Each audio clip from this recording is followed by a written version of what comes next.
শিক্ষার্থীরা আসসালামু আলাইকুম। আশা করি তোমরা ভালো আছো, সুস্থ আছো। আমি মোহাম্মদ ইলিয়াস হোসেন মন্ডল, সহকারী শিক্ষক, Banasree national ideal school, Dhaka.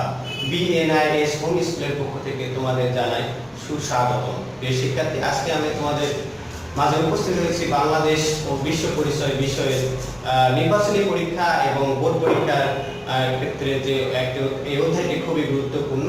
সেই অধ্যায়টি হচ্ছে অধ্যায় 5, বাংলাদেশের নদ নদী ও প্রাকৃতিক সম্পদ। বাংলাদেশের নদ নদী ও প্রাকৃতিক সম্পদ অধ্যায় থেকে আমি যে বিষয়টি নিয়ে আলোচনা করব বা আলোচ্য বিষয় হচ্ছে নদ নদী ও জনবসতির পারস্পরিক সম্পর্ক। অর্থাৎ নদ নদী, আমাদের যে বাংলাদেশে যত নদ নদী রয়েছে, এই নদ নদীর সম্পর্কে জনবসতির যে পারস্পরিক সম্পর্ক রয়েছে, সেই সম্পর্কে আলোচনা করতে গিয়ে যে আমাদের গুরুত্বপূর্ণ আলোচ্য বিষয় হচ্ছে বা উঠে এসেছে, সেই গুরুত্বপূর্ণ আলোচ্য বিষয় হচ্ছে নদ নদীর সঙ্গে মানুষের সম্পর্ক। অর্থাৎ মানুষের সঙ্গে নদ নদীর কি সম্পর্কে, এই সম্পর্কে জানবো।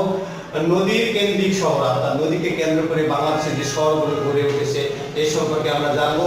কৃষি কাজে নদ নদীর ব্যবহার, অর্থাৎ কৃষি কাজের ক্ষেত্রে নদ নদীর যে ব্যবহার, সেই ব্যবহার আমরা বিস্তারিত আলোচনা করব। বিদ্যুৎ উৎপাদন সম্পর্কে আলোচনা করব। যোগাযোগ ও ট্রানজিট সম্পর্কে আলোচনা করব।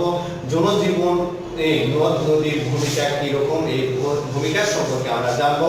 জনসংখ্যার বিস্তার, অর্থাৎ বাংলা নদ নদীকে কেন্দ্র করে জনসংখ্যার বিস্তার কি, সেই সম্পর্কে আমরা জানবো। এবং পরিশেষে জানবো নদ নদী রক্ষায় আমাদের করণীয়, অর্থাৎ এই নদ নদী যে আমাদের পারস্পরিক জীবনে যে গুরুত্ব বহন করে, সেই নদ নদী রক্ষায় আমাদের করণীয় বিষয়। প্রিয় শিক্ষার্থী, এখন আমরা মূল আলোচনায় যেতে পারি। মূল আলোচনায় আমরা শুরুতে আমরা বলতে পারি মানুষের সঙ্গে নদ নদীর সম্পর্ক, অর্থাৎ আমাদের মানুষের সঙ্গে নদ নদীর কি সম্পর্ক আছে, সেই সম্পর্কে জানবো। প্রাচীন যুগ থেকে মানুষ নদ নদীর তীরবর্তী সমতল ভূমি বসবাস শুরু করেছে। অর্থাৎ প্রাচীন আদিমকালে যখন আমাদের মানুষ যখন বসবাস করত, তারা পানির জন্য নদী কেন্দ্রিক বা নদীর তীরবর্তী সমতল ভূমিতে তারা বসবাস করে। কেননা নদ ও নদী থেকে মানুষ প্রাত্যহিক ব্যবহার্য পানি পাওয়ার নিশ্চিত থাকে। অর্থাৎ তারা প্রতিদিনের যে পানির যে ব্যবহার, সেটা পাওয়ার জন্য তারা নদ নদীর কাছে বসতি স্থাপন করেছে। এছাড়া কৃষি কাজের জন্য পানির যোগান ও নদী থেকে দেওয়া সম্ভব, এবং সেই সময় যখন কৃষি কাজ শুরু হয়, কৃষি কাজের পানির ব্যবহার বা পানির যোগান দেওয়ার জন্য নদী থেকে তাদের সম্ভব হতো। এই কারণে নদীকে কেন্দ্র করে তারা সেই এলাকায় বসতি স্থাপন করত। জীবন ধারণের জন্য কৃষির পাশাপাশি মাছ শিকার ঘনিষ্ঠভাবে জড়িত ছিল। অর্থাৎ কৃষি কাজ করতো এবং তার পাশাপাশি মৎস্য শিকার বা মাছ শিকারের ক্ষেত্রে তারা এই নদীকে কেন্দ্র করে বা নদীর পার্শ্ববর্তীতে তারা বসতি স্থাপন করেছিল। নদ ও নদী মানুষের খাদ্য ও রোজগারের প্রধান উৎস হিসাবে ভূমিকা পালন করত। অর্থাৎ মানুষের প্রধান উৎস ছিল খাদ্য বা রোজগারের ক্ষেত্রে নদী, আর নদীকে কেন্দ্র করে তারা এই খাদ্য উৎপাদন ও রোজগার করত। পৃথিবীর সকল সভ্যতা ও জনবসতি গড়ে ওঠার পিছনে নদ নদীর ভূমিকা অতীব গুরুত্বপূর্ণ ছিল। অর্থাৎ পৃথিবীর যে নদ নদী গুলো রয়েছে, যে সভ্যতা গুলো রয়েছে, আমরা ইতিহাসের দিকে তাকালে দেখতে পাই যে বাংলাদেশে সব পৃথিবীর যে সভ্যতা গুলো গড়েছে, প্রত্যেকটা সভ্যতার পিছনে নদ নদীর ভূমিকা খুবই গুরুত্বপূর্ণ ছিল। পরবর্তীকালে জীবন ও জীবিকার উন্নতিতে ও নদ নদীর মানুষের ব্যবহার করেছে। অর্থাৎ পরবর্তীতে বা পরবর্তী সময়ে যে যখন মানুষ সভ্যতার দিকে আসে, তখন তাদের জীবন ও জীবিকার উন্নতির পিছনে নদ নদীর ব্যবহার ছিল। অর্থাৎ নদ নদী কেন্দ্র করে তারা বিভিন্ন ধরনের চাষাবাদ ব্যবস্থা, ব্যবসা বাণিজ্য, যোগাযোগ সবকিছুর ক্ষেত্রে তাদের জীবনকে উন্নতির পিছনে নদীর ভূমিকা ছিল। পানির কারণে মানুষ নদীর কাছাকাছি বসতি স্থাপন ও জীবিকা নির্বাহের উৎসের সন্ধান করেছে। অর্থাৎ পানি মানুষের একটা প্রয়োজনীয় জিনিস, যা পানির কারণেই বসতি স্থাপন করেছিল তাদের নদীকে পাশাপাশি বা নদ নদীর পাশাপাশি জীবন জীবিকার উৎসের কারণেও তারা এই নদীকে সন্ধান করে বসতি স্থাপন করছে। ফলে মানুষের সঙ্গে নদীর সম্পর্ক অবিচ্ছেদ্য হয়ে উঠেছে। অর্থাৎ মানুষের সঙ্গে নদীর সম্পর্ক অবিচ্ছেদ্য, অর্থাৎ মানুষ একজনের একটা কোনো জিনিসের সঙ্গে বিচ্ছেদ করা যায় না, তেমনি নদীর সঙ্গে মানুষের সম্পর্কটা অবিচ্ছেদ্য হয়েছিল।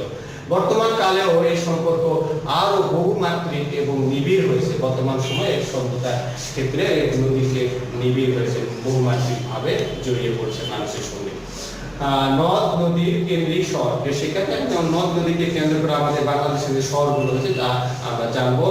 বাংলাদেশে অধিকাংশ শহরগঞ্জ বাণিজ্য গড়ে উঠেছে বিভিন্ন নদীর তীরে, অর্থাৎ আমাদের বাংলাদেশের যে বড় বড় শহরগুলো রয়েছে সেই শহরগুলো নদীকে কেন্দ্র করে গড়ে উঠেছে। উদাহরণ হিসেবে আমরা বলতে পারি যেমন বুড়িগঙ্গা নদীর তীরে ঢাকা, অর্থাৎ বুড়িগঙ্গা নদীর তীরে আমাদের ঢাকা শহর গড়ে উঠেছে। বাংলাদেশের রাজধানী সকল শিল্প কেন্দ্রে বা বিভিন্ন দিক থেকে এই রাজধানী শহর বুড়িগঙ্গা নদী কেন্দ্রিক ছিল। কর্ণফুলী নদীর তীরে চট্টগ্রাম, শীতলক্ষা নদীর তীরে নারায়ণগঞ্জ, সুরমা নদীর তীরে সিলেট, গোমতী নদীর তীরে কুমিল্লা ইত্যাদি। অর্থাৎ এই কর্ণফুলী, শীতলক্ষা, সুরমা, গোমতী নদীগুলোকে কেন্দ্র করে আমরা যেমন হচ্ছে চট্টগ্রাম, নারায়ণগঞ্জ, সিলেট ও কুমিল্লা এই শহরগুলো তাদের গড়ে উঠেছে। অর্থাৎ এই নদীকে কেন্দ্র করে এই সভ্যতা মানে এই শহরগুলো আজকে বাংলাদেশের মানুষের কাছে খুবই পরিচিত বা ব্যবসা বাণিজ্য বসতির জন্য উন্নত অন্যান্য শহরের তুলনায়। প্রিয় শিক্ষার্থী, এখন আমরা জানবো জনসংখ্যার বিস্তার। নদ নদীকে কেন্দ্র করে মানুষ খাদ্য উৎপাদন, মাছ শিকার, পণ্য পরিবহন, ব্যবসা বাণিজ্য ইত্যাদি গড়ে তোলার মাধ্যমে স্থায়ী বসতি হিসাবে গ্রাম ও শহরে গড়ে উঠেছে। অর্থাৎ নদ নদীকে কেন্দ্র করে তাদের খাদ্য উৎপাদন, মাছ শিকার, পণ্য সরবরাহ সহ যাবতীয় কাজ গ্রাম এবং গঞ্জ বা শহরের ক্ষেত্রে তা এই নদীকে কেন্দ্র করে স্থায়ীভাবে বসতি গড়ে তুলেছে, যা আমরা আগে দেখছিলাম নদী কেন্দ্রিক শহর গড়ে উঠেছে বাংলাদেশে। নদী সময় পানির সম্পদে পরিণত হয়েছে, অর্থাৎ নদীর পানি এখন সম্পদে পরিণত হয়েছে। বাংলাদেশের জনসংখ্যা বিস্তারে সর্বাধিক ঘটেছে নদীগুলোর তীরে, অর্থাৎ সর্বাধিক বিস্তার হচ্ছে জনসংখ্যার ক্ষেত্রে এই নদীর তীরবর্তী, অর্থাৎ নদীকে কেন্দ্র করে যে শহরগুলো গড়ে উঠেছে। যেমন আমরা উদাহরণ হিসেবে বলতে পারি ঢাকা শহরে প্রায় বাংলাদেশের অন্যান্য শহরগুলোর তুলনায় অনেক লোক সংখ্যা বাস করে, তারা এই নদী কেন্দ্রিক বুড়িগঙ্গা নদী কেন্দ্রিক এই শহরটি গড়ে উঠেছে। প্রিয় শিক্ষার্থী, কৃষিকাজে নদ নদীর ব্যবহার, কৃষি ক্ষেত্রে আমরা নদ নদী কিভাবে ব্যবহার করি। শিল্প কারখানার প্রতিষ্ঠা ও নদ নদীর ব্যবহার সবচেয়ে বেশি। শিল্প কারখানার কৃষির পাশাপাশি শিল্প কারখানার ক্ষেত্রে নদ নদীর ভূমিকা সবচেয়ে বেশি। আধুনিক পদ্ধতিতে চাষাবাদ করার জন্য আধুনিক সেচ প্রকল্প গড়ে তোলার ক্ষেত্রে নদ নদীর বিশেষভাবে বিবেচনা করা হয়ে থাকে। অর্থাৎ আধুনিক যে চাষ পদ্ধতি আমরা ব্যবহার করতেছি, সেচ পদ্ধতি, সেই ক্ষেত্রে নদ নদীর ভূমিকা বিশেষ ভাবে গুরুত্বপূর্ণ। গঙ্গা কপোতাক্ষ প্রকল্প থেকে দেশের কুষ্টিয়া, যশোর ও খুলনা জেলায় বিস্তীর্ণ অঞ্চলে কৃষি জমিতে পানি সেচ ব্যবস্থা করা হয়েছে। অর্থাৎ বাংলাদেশের কুষ্টিয়া, যশোর, খুলনা জেলায় যে কৃষি কাজের জন্য সেচ প্রকল্প, নদীকে কেন্দ্র করে গঙ্গা কপোতাক্ষ নদীকে সেচ প্রকল্প, এই গঙ্গা ও কপোতাক্ষ নদীর পানি এই সেচ কাজের জন্য এই জেলাগুলোতে ব্যবহার করা হচ্ছে। এতে ওই অঞ্চলের মানুষের কৃষি উৎপাদনে বৃদ্ধি পাচ্ছে। অর্থাৎ তারা স্বল্প খরচে কৃষিতে পানির ব্যবহার বা সেচের ক্ষেত্রে পানি ব্যবহার করছে, তার কারণে অল্প তাদের উৎপাদন বৃদ্ধি পাচ্ছে এবং খরচ কমে যাচ্ছে। কর্ণফুলী বহুমুখী প্রকল্প থেকে প্রায় 644 কিলোমিটার নৌ চলাচল করছে। অর্থাৎ এই নদীকে কেন্দ্র করে 640 কিলোমিটার নৌ চলাচল করা হয়েছে এই কর্ণফুলী বহুমুখী। 10 লক্ষ একর জমি কৃষি ফলন হচ্ছে। অর্থাৎ এই কর্ণফুলী নদীকে কেন্দ্রে প্রায় 10 লক্ষ একর জমি কৃষি কাজ করা হচ্ছে। মেঘনা নদী থেকে পানি নিয়ে বৃহত্তর কুমিল্লা, নোয়াখালী ও চট্টগ্রাম জেলায় চাষাবাদ উন্নত করা সম্ভব হচ্ছে। অর্থাৎ মেঘনা প্রকল্প যে পানি প্রকল্প রয়েছে সেখান থেকে নোয়াখালী, কুমিল্লা, চট্টগ্রাম জেলায় চাষাবাদের জন্য পানি সেচ ব্যবহার করা হয় এবং এক্ষেত্রে কৃষি দিক দিয়ে উন্নতি হচ্ছে। সারা দেশের নদীর পানিকে ব্যবহার করে বিভিন্ন কৃষি পরিকল্পনা বিস্তার হচ্ছে। অর্থাৎ নদীর পানিকে ব্যবহারের জন্য কৃষি কাজের পরিকল্পনা গ্রহণ করা হচ্ছে এবং এই পরিকল্পনা দিন দিন বিস্তৃত হচ্ছে। ফলে দেশের কৃষি অর্থনীতির দিন দিন উন্নতি হচ্ছে। অর্থাৎ কৃষি অর্থনীতি আমাদের দিন দিন উন্নতির দিকে যাচ্ছে। মানুষের কর্মসংস্থান ও খাদ্য নিরাপত্তা নিশ্চিত হচ্ছে। অর্থাৎ কৃষি কাজের ক্ষেত্রে মানুষের কর্মসংস্থান বৃদ্ধি পাচ্ছে এবং খাদ্য উৎপাদনের ক্ষেত্রে তারা নিরাপত্তা ও নিশ্চিত হয়েছে। শিক্ষার্থী, বিদ্যুৎ উৎপাদন ও বাঁধ নির্মাণ, অর্থাৎ বিদ্যুৎ উৎপাদনে আমাদের বাঁধ নির্মাণের কথা বলা হয়েছে। পার্বত্য চট্টগ্রামে কাপ্তাই নামক স্থানে বাঁধ নির্মাণের মাধ্যমে বিদ্যুৎ উৎপাদন করা হচ্ছে। অর্থাৎ কাপ্তাই নদীতে বাঁধের স্রোতের ব্যবহার করে আমাদের জলবিদ্যুৎ উৎপাদন কেন্দ্র করা হয়েছে। এখান থেকে আমরা বিদ্যুৎ পেয়ে থাকি। এই বাঁধের ফলে ভয়াবহ বন্যা থেকে চট্টগ্রাম অঞ্চলে মুক্ত রাখাও অনেকাংশে সম্ভব হচ্ছে। অর্থাৎ এই বাঁধ শুধু বিদ্যুৎ উৎপাদন না, ভয়াবহ বন্যা রোধের জন্য এই চট্টগ্রামকে রক্ষা করার ক্ষেত্রে বাঁধের বিশেষ ভূমিকা রয়েছে। এছাড়াও আমরা বলতে পারি তিস্তা বাঁধ থেকে গঙ্গপুর, বগুড়া ও দিনাজপুর অঞ্চলের মানুষের এখন সুবিধা ভোগ করে। অর্থাৎ তিস্তা যে ব্যারেজ রয়েছে, এই ব্যারেজের ফলে এই 3 জেলায় আমাদের বন্যার কবল থেকে রক্ষা পাচ্ছে এবং পানির তিস্তা ব্যারেজের প্রকল্প থেকে এই অঞ্চলে কৃষি সেচ ব্যবস্থার ক্ষেত্রেও এই অঞ্চলের মানুষগুলো অনেক সুবিধা ভোগ করছে। প্রিয় শিক্ষার্থী, যোগাযোগ।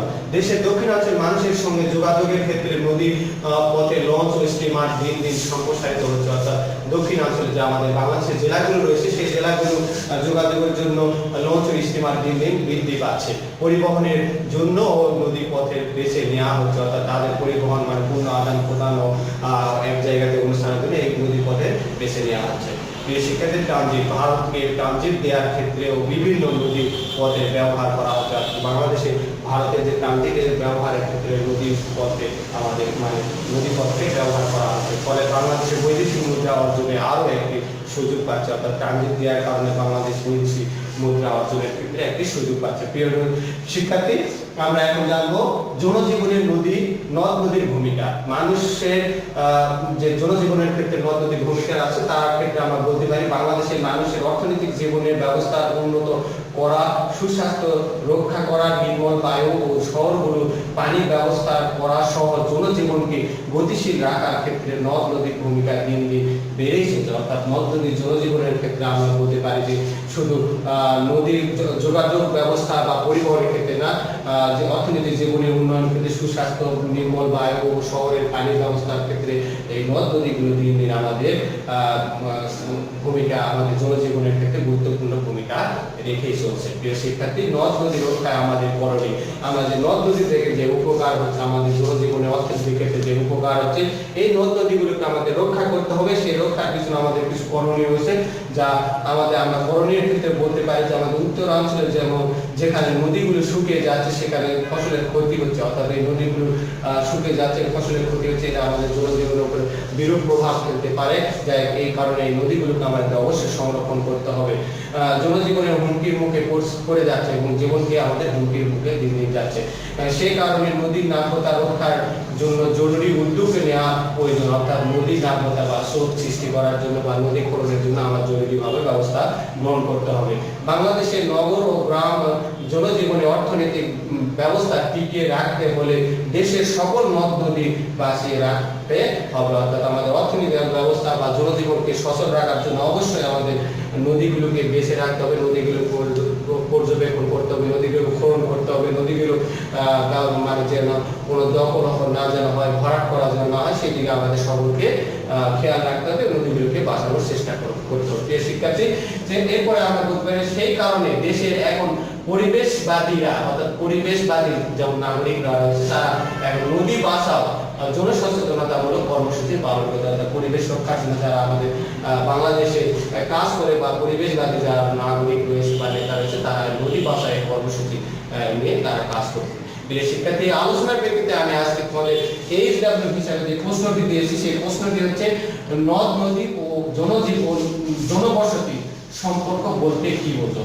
অর্থাৎ অনুধাবনমূলক প্রশ্ন 2 মার্কের। নদ নদী ও জনবসতির সম্পর্ক বলতে কি বোঝো বোঝে এই প্রশ্নটি, অনুধাবনমূলক প্রশ্নটি। প্রিয় শিক্ষার্থী, বাংলাদেশ ও বিশ্ব পরিচয় খাতায় অ্যান্সার করে প্রতি রবিবার জমা দিলে আমরা এখানে মার্ক দেবো, যা মার্কটা তোমাদের জন্য খুবই উপকারী হবে, যা আমরা পরবর্তী প্রিয় শিক্ষার্থী পরবর্তী অন্য কোনো ক্লাসে তোমাদের সঙ্গে আমার আবারও দেখা হবে এই আশাবাদ ব্যক্ত রেখে এখানে শেষ করছি। আল্লাহ হাফেজ।